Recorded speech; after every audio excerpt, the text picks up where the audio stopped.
नमस्कार, स्वागत है हमारे झारखंड न्यूज में। चलिए देखते हैं झारखंड के फटाफट ताज़ा खबरों को। आप न्यूज को झारखंड के किस क्षेत्र से देख रहे हैं, हमें कमेंट में अवश्य बताएं। साथ ही खबरों का अपडेट पाने के लिए हमारे चैनल को जरूर सब्सक्राइब करें और साथ ही बेल आइकन को प्रेस करें। तो चलिए बढ़ते हैं खबरों की ओर। झारखंड में उद्घाटन से पहले ढहा फूल, इनके गुनाहगारों को कब मिलेगी सजा? इस तस्वीर को गौर से देखिए, इसमें कुछ नया नहीं है, लेकिन ये हमें कचोटती है। नासूर बन चुके भ्रष्टाचार को बयां करने वाली ऐसी तस्वीर हर वर्ष बारिश में समाचार पत्र की सुर्खियां बनाती है। अखंड भ्रष्ट हो चुके सिस्टम और उनके जिम्मेदार के प्रति ऐसी तस्वीरें हरकत का भाव भी पैदा करती है।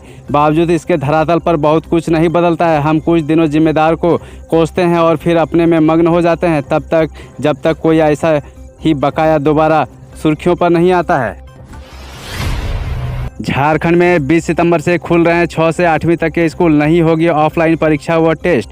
झारखंड की हेमंत सरकार ने कोरोना के मामले कम होने पर 6वीं से 8वीं तक स्कूल खोलने का फैसला लिया है। 20 सितंबर से स्कूलों का संचालन शुरू कर दिया जाएगा। साथ ही सरकार ने कॉलेज, हॉस्टल, जिम, धार्मिक स्थल, स्टेडियम और 50% क्षमता के साथ मल्टीप्लेक्स थिएटर खोलने की भी आदेश जारी कर दिए हैं।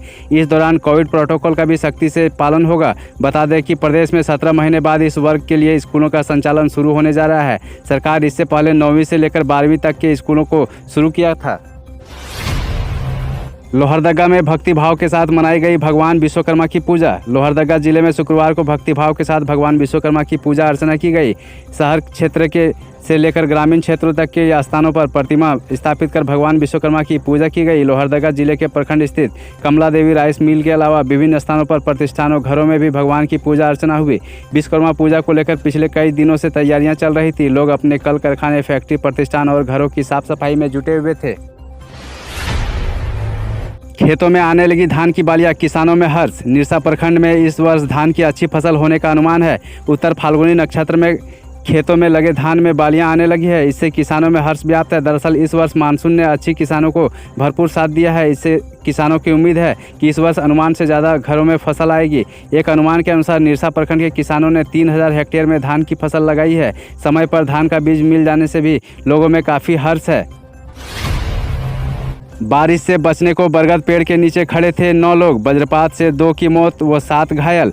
पलामू जिले के हुसैनाबाद थाना क्षेत्र के सिवा बीघा गांव में 1 किलोमीटर दूर पश्चिम सोन नदी के किनारे दिन में करीब 3 बजे बरगद के पेड़ पर वज्रपात हुआ। वज्रपात की चपेट में आने से शिव बीघा के 18 वर्षीय शुभम कुमार और कोठी पर के 60 वर्षीय बुधन यादव की अस्पताल पहुंचते ही मौत हो गई। वहीं गंभीर रूप से घायल शिव बीघा के 22 वर्षीय रंजित कुमार को प्राथमिक उपचार कर बेहतर इलाज के लिए अन्य जगहों पर भर्ती कराया है। शिव बीघा के 30 वर्षीय सत्येंद्र पासवान, 48 वर्षीय विजेंद्र पासवान, 14 वर्षीय सूरजमल कुमार, 50 वर्षीय ललिता देवी, 55 वर्षीय चानूराम और 54 वर्षीय मोहन पासवान का इलाज चल रहा है।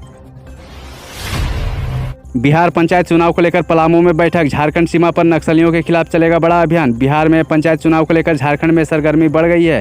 सीमावर्ती इलाकों में सुरक्षा व्यवस्था को लेकर आज शुक्रवार को पलामू जिला मुख्यालय में इंटर स्टेट पुलिस अधिकारियों की बैठक हुई। झारखंड बिहार सीमा पर नक्सलियों के खिलाफ बड़ा अभियान चलेगा, साथ ही सीमा को सील किया जाएगा। बिहार में पंचायत चुनाव को लेकर पलामू में शुक्रवार को पुलिस अधिकारियों की हाई लेवल बैठक हुई। बैठक की अध्यक्षता बिहार के मगध जोन के आईजी अमित लोढ़ा ने की। टुंडी में कपड़ा सिलवाकर लौट रही युवती के साथ हुआ गंदा काम। हैवान ने पार की सारी हदें। टुंडी थाना क्षेत्र की एक किशोरी से कर्मा पर्व के लिए कपड़ा सिलवाकर घर लौटने के क्रम में बहसी कॉलेज के छात्र द्वारा जबरन जंगल में घुसाकर दुष्कर्म किए जाने का मामला प्रकाश में आया है। टुंडी संग्रामडीह मोड़ से गुरुवार को करम पूजा से पहने के लिए 14 वर्षीय जनजातीय किशोरी सिलाई कर लौट रही थी। इसी दौरान आघात लगाए वहीं एक युवक जंगल में छिपा था। जैसे ही लड़की साइकिल से गुजर रही थी, उसे जबरन पकड़कर जंगल में ले जाकर बलात्कार किया। किशोरी ने घर जाकर घटना की आप बीती बताई। यह सुनते ही जनजातीय समाज के लोगों ने संगठित होकर डुगडुगी बजाते हुए आरोपित के घर को घेर लिया।